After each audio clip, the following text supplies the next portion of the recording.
something you could do? Like, you could literally take their head and just walk around with it. yeah. Good morning, good morning. You're now tuned into another episode of It's Too Early for All That. I am your humble host, Jordan Baylor, filmmaker and animator, and your guide to everything under the sun. I've got coffee in hand, excitement in my heart, and I'm ready to kick the day off with some fresh, hot takes. And I'm with none other than my ride or die, Fulton. How are you doing today, my good man? Happy Pride. Happy Pride it is. Okay, before we start off today's takes, we have to say RIP to James Earl Jones. He sadly passed away at the age of 93. He's the actor of some of the most prominent, magnificent films in the history of cinema. Probably the greatest orator to ever grace the stage. He's Darth Vader, the voice of Darth Vader, Field of Dreams, Sandlot, so many other films. Mufasa. You might know. Mufasa from The Lion King. You know, Simba, you have deliberately disobeyed me. Always I going through my still head. quote that movie. I love. So that was very, very sad to hear about his passing. He passed away at the ripe age of 93. He had a long, filled life full of accomplishments. And if you ask God for a life, you want a life on the level of James Earl Jones. Because he had a full life, y'all. A full life. Yeah, rest in peace to the GOAT. The Lion. Okay. Yeah. Destin Daniel Cretton, the director of Shang-Chi, is set to direct Spider-Man 4, with filming eyeing to begin in early 2025. Are you excited about this pick? I didn't even know that. I still haven't even seen Shang-Chi. Oh, it's solid, bro. It's Okay, solid. then yeah. I'm very excited. It's a very hard thing to fuck up. What, Especially Spider-Man? if, yeah. Not at all. You It's can not mess it easy up to pretty fuck. It's not badly. at all easy to fuck up. I mean, the two with Andrew Garfield are not good Spider-Man movies. They're not good, dude. I can let you say that about the second one. The first one was fine. First one is not good, bro. It's a bad version of Spider-Man 1. It's the same film, the same exact beats, bro. Yeah, It's not which a is good what film. all of them are going to be until they just went, oh, people, like what they did with the Disney ones, where they Homecoming, where they just went, well, people know what the fuck this is, and they didn't have to do the origin story again. That would have been the same thing again a third time if they hadn't just done that and hadn't gone, oh, okay, we don't have to do an origin story, skip the whole Uncle Ben shit, all that stuff. They just did it again because they felt like they had to. Homecoming's a better Spider-Man 1 than that Andrew Garfield one. I'll give you that, but that's because it's not even like a Spider-Man 1, really. It just happens to be the first Spider-Man film in that franchise. It's not really a Spider-Man 1. It's his first standalone film, isn't it? Yeah, but it's not Spider-Man 1. It's like Iron Boy Jr. That's what I call all, like, that whole trilogy. That shit's just, which is, because I'm going to go on a whole fucking, it's not even a rant. I'm going to slow it down. That fucking third film, or was it the second one? Which one? No, the second film. They just kept going, are you going to be the next Iron Man? I mean, the dude's gone. You picking it up? And it's like, what the fuck is this? That's not what Spider-Man's ever been. And why are you making Iron Man out to be like he's Batman? Like this figure of just justice and peace. It was just some rich asshole flying around. You going to be the next Iron Man? You picking up the torch? You going to fucking do it? It's like, what the fuck is that? And then Jon Favreau, like Hap, looking at him while he's putting together his suit, like, oh man, it's like Tony's back again. Oh my god. Fuck that. I do like the end though. I'll say it's Zendaya or Zendaya. Fuck you with your little fucking smirk. Zendaya, she's really good at, because I also watch Dune, both of them. She's really good at doing the whole like, I'm in love with I can't say what I was gonna say. I'm in love with these boys thing. She has really good scenes with that. I actually teared up with the whole like love, the whole fucking confession scene. It got me right up in here. You teared up? Wow. You should watch more adult films. That's what I would tell you. If little scenes like that can make you tear Fucking up, dude. that means you have the emotional maturity of a 13-year-old. But It means I it thought is it was what it is. sweet. It means I thought it was. I thought it was cute. I thought it was a cute little moment where they. You not you what? You weren't in love when you were a teenager? All right. Next topic. Tyrese Gibson has been arrested for failing to pay enough child support. The judge has handed him an opportunity to avoid jail time if he pays $73,000 within the next 48 hours. Now, if you ask me, this sounds like the beginning of a really good blockbuster film. I'm not kidding. We have I'm. Yeah, 48 hours to get Jamal out of jail so that that sounds like a good movie. it does. Yeah, I'm not. That's not even a joke. That's, that sounds like a really good movie. It And he sounds can like the get that beginning of the next Fast and Furious film, if you ask me. exactly. And he's not in trouble. You said what? You said it was like 75, around 75,000. Yeah. Yeah, Will Smith will give him that to shut the fuck up and stop crying in front of people. He's good. He's fine. He's got it.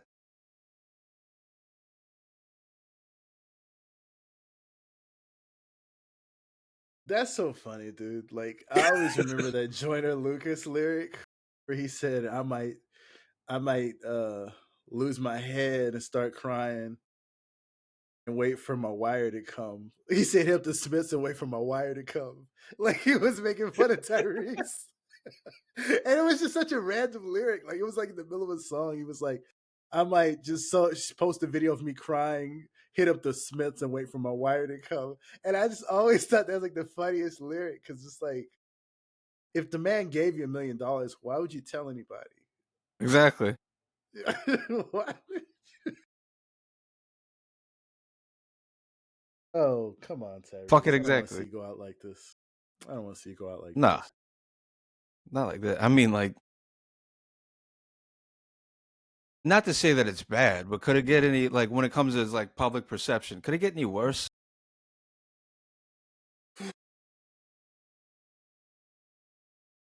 It can always get worse. I mean, true, true, It can always get worse. But true. yeah, like I think in the eyes of respectability, I think Kanye has more respect than this. Yeah, Pretty. It's a pretty sad which is thing, man. fucked up because it's more respectable to be like crazy than it is to be sensitive. But it's not just sensitive, man. It's the gimmicks. It's the stunts. It's the beefing with the Rock.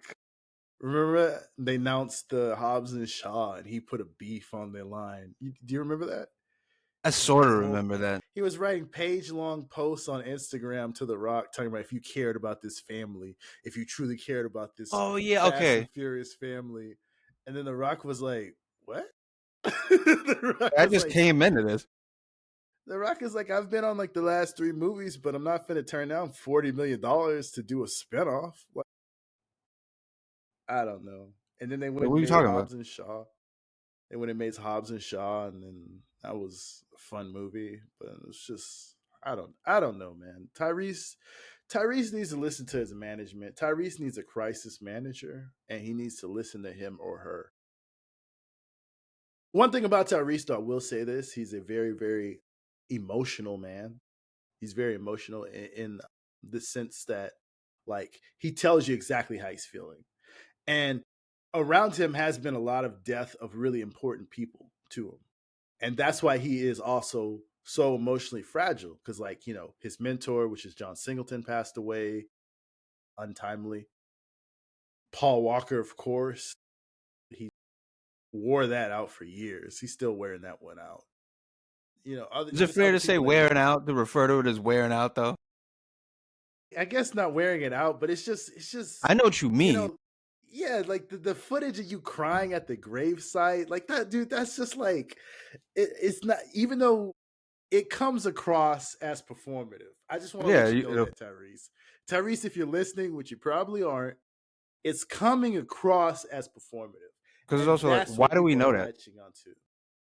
That's what people are latching onto. That's what people are making fun of you about. Everything feels like a performance. You could be 100% really be feeling like that, but it's still feeling like a performance. And that's why people are laughing at you. That's why people are going, congratulations. That's why people are doing this, because it's feeling like a really weird character. Just a really weird character. Yeah. But why do we know that he was crying at the gravesite? Because he posted it and he filmed it. George R. R. Martin, creator of Game of Thrones, the books, the book series and stuff like that. He recently made a blog post about his displeasure with the upcoming side series. I guess you could call it a side series, spinoff series, whatever, an adaptation of uh, Fire and Blood, whatever the fuck it's called, but the House of the Dragon series, where he was upset. This is all I don't know if this is alleged or not. This is what I just saw on TikTok and shit, but where he's upset with the direction that they're going to take with the next season when it comes to, spoiler alert, Queen Helena. She's in the book. She commits suicide because of just several factors and shit like that, because she lives in the world that of fucking Game of Thrones.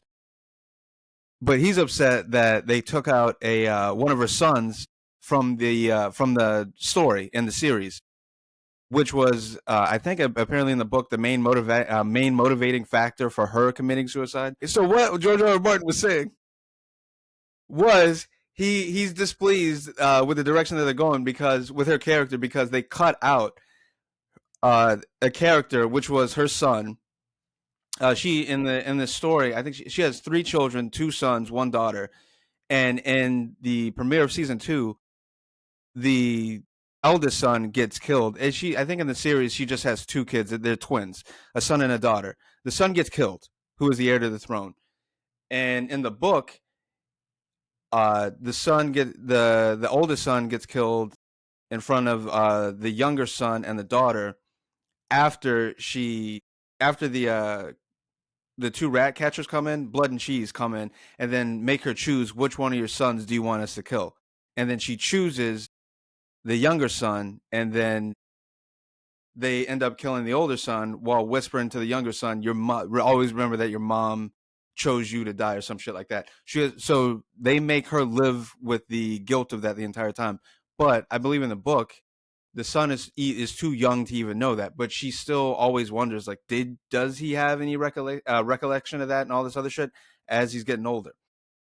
And so I don't know what happens to him in the book. I think something happens to him, and then that pushes her over the edge, and then she commits suicide. So George R. R. Martin has a problem with that character not being involved at all, because he's saying that is the impetus for her suicide. But for me in the show, I don't even think you really need that much to justify her suicide. It's a fucked up world. You could have anything be done to her. They could even do something with, because I don't even know if her daughter plays any major role in the history or of the show or anything like that. So, but yeah, he's upset because pretty much the adaptation isn't a 1-to-1, and I just think that's fucking dumb, because you signed off for live action. Like, it's the same thing as me disagreeing with people about the original series, being upset with that, because you should have known from like season 3 of the original Game of Thrones series that it wasn't going to be like but from season 2, because the ages were never going to match up. As soon as you have a live action adaptation of something, this shit's not going to be what you wanted to be in the book, unless the characters in the books are a bunch of adults that don't really age up. If you started off with kids, it's never going to be the same. Like production wise, those kids are always going to get older. The same plot lines aren't going to make sense down the line, because like if you try to put like someone starts off age 8, the production's gone on for 6 years, they're like 14 now. Some of those plot points aren't going to make sense. You put them in front of people, you put that in front of an audience, they're going to go like, wait, why is this teenager in this situation? What is he, fucking slow? You know what I mean? Like what happens to their agency and shit like that. So Yeah, I just think it's dumb. Like if he wants a one-to-one adaptation, you got to go animated. But people never want to like hear that. They never want to do that. They always disrespect the whole animated route. And they never factor in that live action, there's so much shit that you not only the actors aging, but also different chemistry between actors. So you could have a plot line where these two people are supposed to be enemies or whatever like that, or two characters aren't supposed to be that close, or they're just supposed to be acquaintances. But you get these two people on screen and they have chemistry. All of a sudden, the audience starts vying for that, and then the producers start sort of giving the audience fan service in certain ways. I can't think of like a great example of that, but I've seen it. So it's just there's always these things that they never really account for when it comes to live action shit, or like the creator doesn't understand that audibles have to be made. Because that's why you gave it to that production crew. Like they all like people always shit on these producers, showrunners, and shit like that, but they know what the fuck they're doing. Like they're writing a live action show. They're writing it's as soon as it becomes live action, it's not the same thing anymore. Your book is fucked. Your whole little book story, that's fucked. It's also going on with Dune. Like when you see like the part two of Dune, that movie, because you have real people, you can't do exactly what was done in the book. You can't have a 4-year-old on screen doing what is done in the book and have it be believable for people. So it's like some of these creators, like these creators. I'm just like of the source material. I'm like, what the fuck do you want? Are you even thinking like you should be more happy that more people now have more reason to go read your fucking book because it's not a one-to-one. Now they can go and you'll get more money that way anyway. Like now you have this, you're getting money from this live action franchise, this series or whatever, and you're also getting book money because people are going to want to read what's different, which I already know is not true because you have a bunch of these fucking losers that don't actually, half these people that are complaining, I know don't read the fucking books. They just go to YouTube, watch some fucking digest. They go to like Alt Shift X, great channel by the way. Watch some shit, like watch him break it down for you, and they go, "Oh, that's not like the fucking thing." Oh, yeah, and then they act like they know what the fuck is up, but they don't. Fuck those people. That's basically the end of that rant. Fuck those people. Not fuck George R. R. Martin, but it's like, come on, get smart, get with it. You have every right to be upset that it's not the same, but it's not gonna be the same. As soon as you involve real act, it like a live action adaptation, that shit is not going to be the same. There's too many variables in place. There's too much shit budget wise. You just can't have these people going to New Zealand for fucking forever. That's my main thing. They always want to extend the shit out. It's just like, oh, instead of 4 seasons, we should have 8. Who the fuck wants to be in New Zealand for half their fucking life and for most of their career? Get the fuck out of here. So that's that one. I have more to say. We talked about it more yesterday, but that's why some of the fire in that one's gone. I don't know. It felt pretty felt pretty all right still. But George R. R. Martin is one of the best examples of what can happen if your book is adapted into a movie or a series. He's like one of the best examples. He's spoiled. He's spoiled, and he's been spoiled with one of the best adaptations in the history of like it's up there with like Lord of the Rings, like you know. So he's gonna hold Fire and Dragons to the same level. And guess what, bro? It ain't that. Like you were spoiled. Like quit acting like a baby because you sound like a baby. There's you got to be like Stephen King. Stephen King has like people have adapted so many of his books, right? And like 85% of them are hot ass garbage. And I've watched maybe 95% of like the films, miniseries. They've, they're not good, dude. They're just not good because even when Stephen King writes it himself, which he has done several times, like he can't even adapt his own stuff well. So, which is that goes to tell you that it's a hard task when even the own author can't do it. So I said that to say, yeah. So I said to say, he's got a world that's incredibly expensive. At least with Stephen King's stories, he's got stories that are set in like Maine Island during crab or lobster season.